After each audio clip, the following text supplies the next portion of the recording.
Hello student, welcome to online class. अज आप शाह हुसैन जी द्वारा लिखी गई कवितावां बारे पढ़ांगे। वो एक सूफी कवि सन।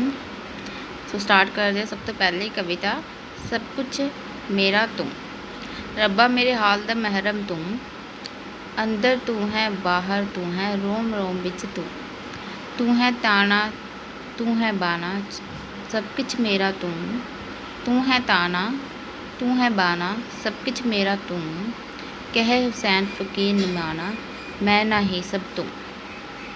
तो हुसैन जी ये परमात्मा ਨੂੰ ਸੰਬੋਧਨ करके कहते हैं कि मेरे हर दर्द भरे हालात का भेती परमात्मा है। मेरे अंदर अते बाहर परमात्मा ही वसदा है।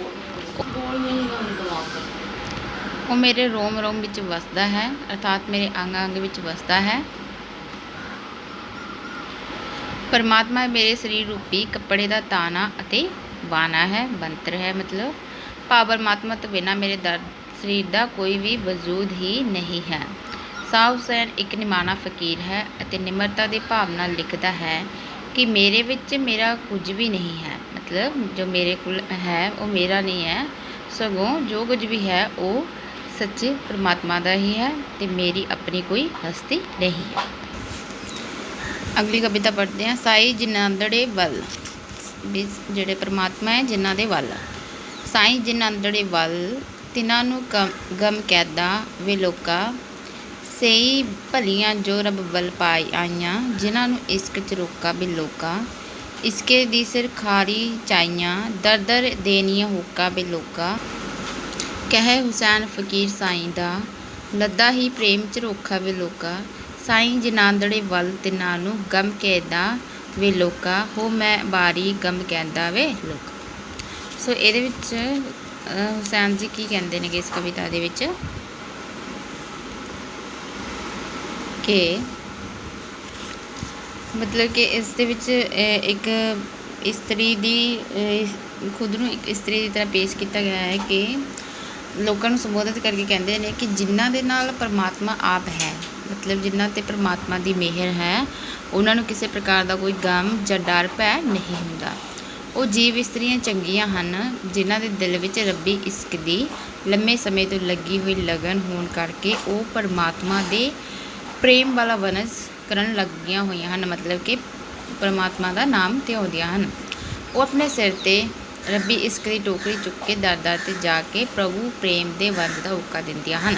मतलब कि हर एक नूं वो पाठ भी पढ़ाउंदियां हन जो प्रभु की सिफत करता है। परमात्मा लिए प्रेम विच रंगिया फकीर शाह हुसैन कहता है कि मैं इश्क प्राप्ति के उस जरिए नूं लभ लिया है कि मैनूं रास्ता मिल गया है जिथे मैं अपने प्यारे प्रभु के दर्शन कर सकती हाँ। कि मैं जिथे मतलब कि सारिਆਂ तो यह है कि मैं वो रास्ता लभ लिया है कि जिथे मैं परमात्मा के दर्शन कर सकता हाँ। जिन्हां दे नाल परमात्मा हुंदा है उन्हां नूं किसी तरह का ना तो डर हुंदा है ना तो कोई भै हुंदा है। मैं अपने उस प्रभु तो कुर्बान जाती हाँ जिन्हां दी मेहर सदका मैं दुनिया वालों बेपरवाह हो गई हाँ। मतलब कि जब परमात्मा का नाम लैंदी हाँ तो फिर मैं दुनिया वालों जिहड़ा है लोगों का मतलब झरोखा लोगों की टेंशन नहीं रहिंदी ते लोग दुनिया तो बेपरवाह हो जाते हैं। अगली कविता पढ़ते हैं। आपे नूं पछाण, मतलब अपने अंदर नूं पहचानना। बंदे आपे नूं पछाण, जे तैं अपना आप पछाता, साईं दा मिलन आसान। सोईने दे कोट रपहरे सज्जे, हर बिन जाने मसान। तेरे सिर ते जम साजिश करदा, भावें तू जान न चाह। कि हुसैन जी की कहते हैं कि हे मनुख, तू अपने आप की पहचान कर कि तेरी हस्ती की है, तू कौन है, किस काम लिए संसार उपर आया है। जेकर तू अपने आप को पहचान लिया तेनों परमात्मा का मिलना आसान हो जाएगा। परमात्मा के सिमरन तो बिना तेरे संसारिक पदार्थ जो भी काम काज ने अडंबर ने वो किसी काम के नहीं हैं। परमात्मा के नाम तो बिना जेडे चांदी के छज्जियां वाले सोने के किले या फिर शमशान भूमि की तरह ने वो जी भी चीज़ आप पैसा रुपया सारा परमात्मा के नाम तो बिना सिर्फ एक शमशान भूमि है। तू अपनी इस दौलत के हंकार विच परमात्मा नूं भुल गया है। तू इस गल नूं स्वीकार कर भावें ना कर, पर तेरे सिर उपर जमदूत तेनों मारन की गूंद गूंद रहा है। क्योंकि बंदा लालच विच आ जाता है तो परमात्मा का नाम भुल जाता है। ये कहता ਸਾਢੇ 3 ਹੱਥ ਮਿਲਖ ਤੁਹਾਡਾ ਏਡੀ ਤੂੰ ਤਾਨ ਨ ਤਾਨ, ਸੋਇਨਾ ਰੂਪਾਂ ਤੇ ਮਾਲਕ ਜੀਨਾ ਹੋਏ ਰਿਹਾ ਮਹਿਮਾਨ, ਕਹੇ ਹੁਸੈਨ ਫਕੀਰ ਨਿਮਾਣਾ ਛੱਡ ਦੇ ਖੁਦੀ ਤੇ ਗੁਮਾਨ।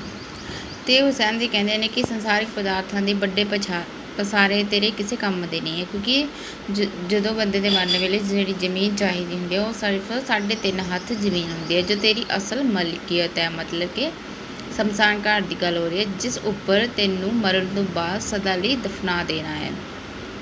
ਇਸ ਲਈ ਤੈਨੂੰ ਸੰਸਾਰਿਕ ਕੰਮਕਾਜ ਦੇ ਪਸਾਰੇ ਵੱਲ ਧਿਆਨ ਨਹੀਂ ਦੇਣਾ ਚਾਹੀਦਾ। ਮਤਲਬ ਕਿ ਕੰਮਕਾਜ ਤੋਂ ਭਾਵ ਮਤਲਬ ਕਿ ਜ਼ਿਆਦਾ ਪੈਸਾ ਕਮਾਉਣ ਦੀ ਇੱਛਾ ਜਾਂ ਫਿਰ ਲਾਲਚ, ਕਿਉਂਕਿ ਤੂੰ ਜਿਹੜਾ ਬੇਅੰਤ ਸੋਨਾ ਚਾਂਦੀ ਧਨ ਦੌਲਤ ਇਕੱਠੀ ਕੀਤੀਆਂ ਹਨ, ਇਹ ਸਭ ਇੱਕ ਮਹਿਮਾਨ ਦੀ ਤਰ੍ਹਾਂ ਨੇ, ਮਤਲਬ ਆਉਂਦੇ ਜਾਂਦੇ ਰਹਿਣਗੇ।